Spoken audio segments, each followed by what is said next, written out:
চলতি বছরের নভেম্বর থেকে ঢাকায় শীত অনুভব করা গেলেও ডিসেম্বরে বেড়েছে প্রকোপ। সকাল গড়িয়ে দুপুর পর্যন্ত সেভাবে দেখা মিলে না সূর্যের, এতে কমেছে তাপমাত্রা। সাধারণত জানুয়ারির শুরুতে উত্তরাঞ্চলে শৈত্যপ্রবাহ দেখা দেয়, কিন্তু এবছর তার ব্যতিক্রম। গেল কয়েকদিন ধরে ঢাকাসহ আশেপাশের এলাকায় কুয়াশাসহ মৃদু শৈত্যপ্রবাহ লক্ষ্য করা যাচ্ছে।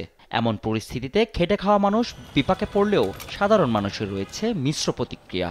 পিছনের দিকে ঠান্ডা কমই ছিল, এখন ইদানিং একটু ঠান্ডা বাড়ছে।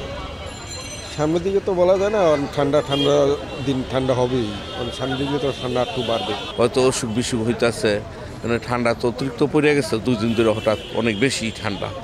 আর তারপরে শহরের মধ্যে দেখেন তো আসলে কিরকম ধুলাবালি। আসলে আমাদের মর্নিং শিফটে ক্লাস তো সকালে উঠতে হয় এবং জ্যাকেট পরতে হয়, যদি অনেক ঠান্ডা পড়ে। এখন কষ্ট তো হবেই, বাট স্কুল বা কলেজ তো যেতেই হবে, এটা তো বাধ্যতামূলক।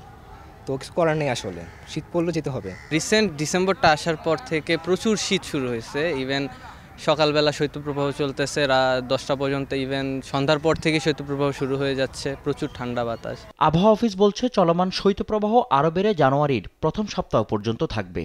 আজকে যে সর্বনিম্ন তাপমাত্রা 10.2 ডিগ্রি রেকর্ড করা হয়েছে গোপালগঞ্জ এবং চুয়াডাঙ্গায়, এরপর আগামী 72 ঘন্টায় আরও কিছুটা কমে আসতে পারে এবং সেটা আশা রাখি আরও 10 বা 10-এর নিচে পৌঁছানোর সম্ভাবনা রয়েছে।